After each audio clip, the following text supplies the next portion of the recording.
always got the vibe, got the vibe, got the vibe, got the vibe.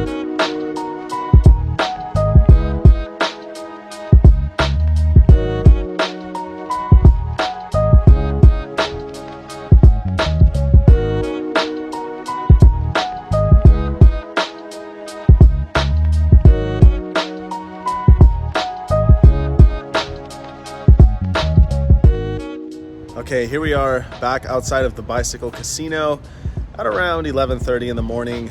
A little bit early for a poker session, but it's actually more my speed to start off early. Anyway, the reason I'm here, as you guys might have guessed, is because I got invited to another live stream playing some 25-50 no limit with a $50 big blind ante, probably $100 straddles as well. So that's the game I've been enjoying. As always, the plan today is to have fun, try not to punt too much money, and bring you guys along for the interesting hands of today's session. So as always, thanks for watching. It's time to go play some cards. Let's go.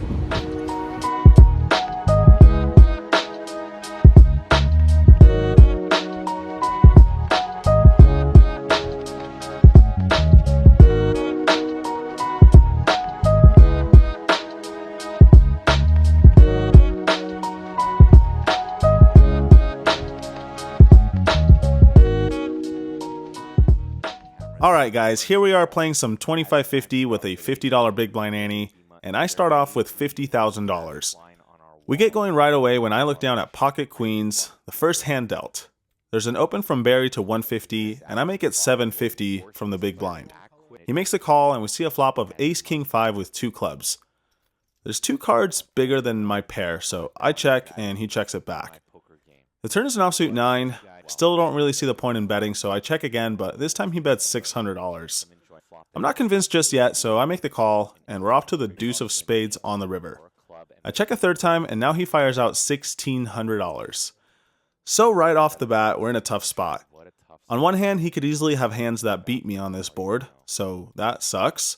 But on the other hand, he could be bluffing with missed draws or whatever, just based on the fact that my hand looks kind of weak after checking every street. I wouldn't expect him to be bluffing super often, but facing this bet size, I don't have to be correct that often either. So in the end, I decide to just shrug and toss in the money, and what do you know, this time it works out as we're up against a missed flush. In the next one, the straddle is on, and AJ opens from middle position to $300. The player on his right, Armenian Matt, makes it $1,200, and I look down at Jack 10 suited on the button. Lately, I've been experimenting with cold calls, not something I've ever really incorporated in my game, but like I said, I'm always working on new stuff. Still not sure if I like it though. Anyway, that's what I do here by putting in the $1,200, and the initial raiser calls as well. 3 of us going to a flop of ace 6-5 with 2 hearts. AJ checks, Armenian Matt bets $1,600, I call with my flush draw, and AJ calls as well. The turn is the queen of diamonds, giving me a straight draw. AJ checks again, but this time Matt slows down and checks.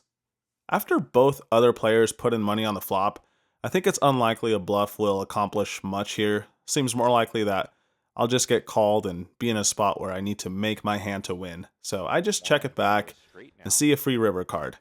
Obviously, as you can see from their exact holdings, a bet would have probably ended the hand, but no worries, as the river comes a beautiful offsuit king. What's kind of odd here though is both players check to me again. At this point, it seems like they have either nothing or they're trapping with something. Based on that assumption, I think the most logical bet size is a big one, trying to target those possible good hands. Neither of these guys have much remaining in their stack, at least in terms of the pot size, so I go all in, but unfortunately get 2 quick folds.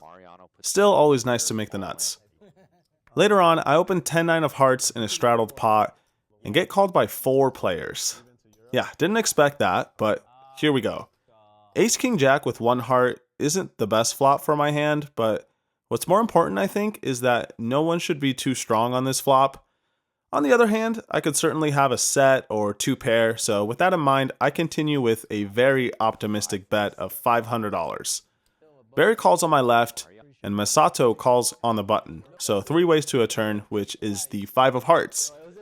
Relentlessly bluffing multi-way is often a suicide mission, and I know that, but at the same time, who the hell would really be bluffing in this spot? At least, that's what I'm hoping to convey as I continue with another bet, this time 2,500. Sure, sometimes I'll run into hands like Ace-Jack or Queen-10, but most of the time, I expect to just get folds from top pair. Barry disagrees with that though, as he calls again, but thankfully Masato does fold. Only 2 of us left now, as we go to a river that sadly brings no help for me, the 4 of clubs. So now we have a decision to make. Do we give up the pot and surrender with a check?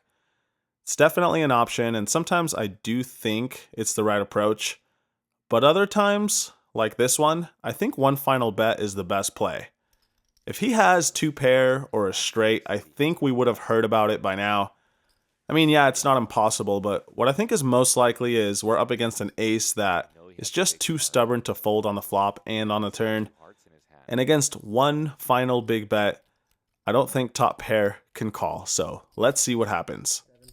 Barry Woods is a non-backer downer as Mariano fires almost a pot-sized bet. Barry Woods, brain in the blender. He also semi-did this to himself by making the light call on the turn. And a call by Barry Woods and picks off the young vlogger. So that was a big step in the wrong direction, and now I'm stuck a bunch of money. Let's see if we can turn things around with Jack 4 suited, finally a premium hand. There's an open from RJ to 300, and I make it 1100 on the button. Jokes aside, this isn't exactly recommended, but RJ seemed a little bit on the conservative side, so I'm happy to play re-raised pots, even with questionable hands, sometimes. He makes the call, and we go to a pretty sweet flop of 8-7 deuce with 2 hearts. He checks, and I continue with a small bet, just like I would with an overpair. He makes the call, and we see the deuce of clubs on the turn. This is a good card for me, reducing the chances of him having pocket 2s, and allowing me to continue betting freely, as now my overpairs are even beating hands like 8-7. This time, I bet $3,000, trying to set up a pot-sized shove on the river. Much to my disappointment though, he calls again, and now we're looking for some help. Wow, Mariano's going to bet 3,000 on this turn. Mariano's going to rep all the overpairs, 10s through aces. He's definitely got the strongest range. 10,375 in the pot. RJ's actually good with king high here if this goes check-check. It's pretty insane. So we don't get bailed out at all with an offsuit 9. And not only that, but RJ now leads for $5,000, half of his remaining stack. No idea what this bet means, but with so little left behind for him, I can't really do much, so I just let it go. And it turns out he was bluffing. Nice hand, man.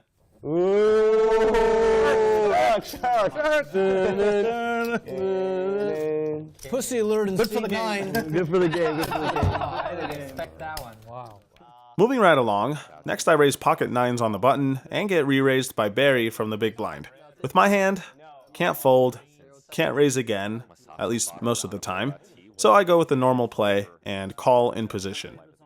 We get a decent flop for 9s, 10-7-5 rainbow, so when he throws out 1,500, I'm not going anywhere yet. The turn is a queen, which isn't great, but now he checks. Smells like a trap to me, since I would expect him to continue betting if he had air. So I check it back, and we go from bad to worse when the king of diamonds hits the river. Now I'm losing to pretty much all his hands, so when he bets $4,000, I quickly return my cards to the dealer. So what started off as a promising night has quickly gone downhill, and now I'm stuck around $13,000. In addition, I get nothing playable for about 2 hours. I mean, yeah, being card dead is a part of the game, but it always sucks when that happens on stream.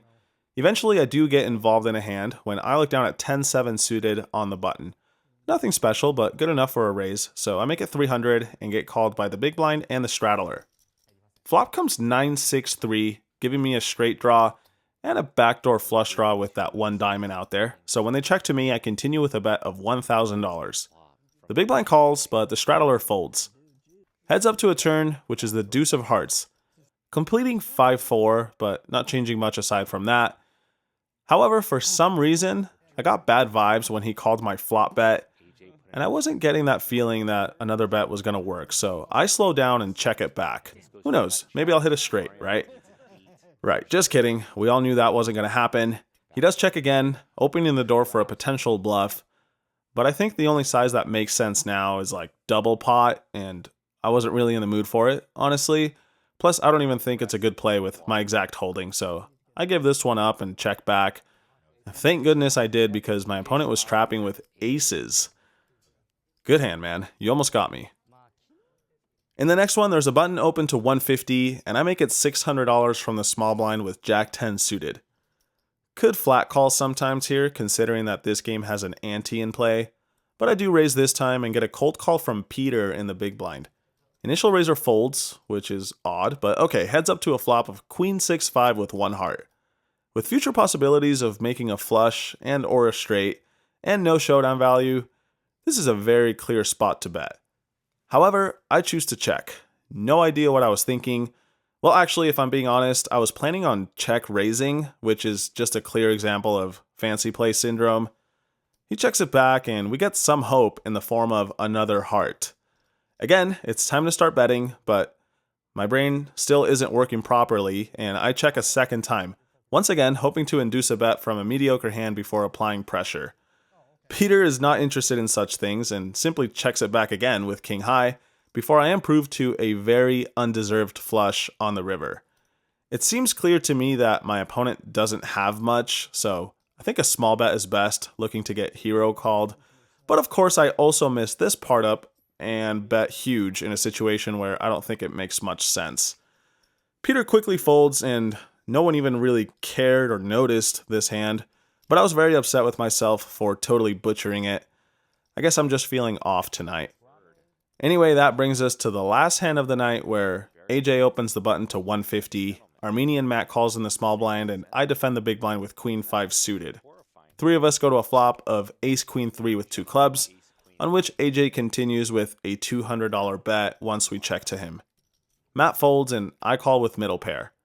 Could sometimes fold here against a bigger bet, but for 200, I'm in there. Turn is the deuce of hearts, I check again, and this time he does check back, and the river is the 6 of clubs, completing the flush. I check one last time, no sense in betting, and it seems he's giving up because he checks it back. We end up winning versus king high. Probably the most boring hand of my night, but that's kind of how things went for me the final 2 or 3 hours of the session. There was one more hand right after the stream ended in which I lost like a $25,000 pot with kings, cracked by Ace 5 suited, but there's really nothing to it aside from a bad beat story, and who the hell wants to hear those anyway, right? So yeah, a rough night for me, but as always, I hope you guys enjoyed the hands.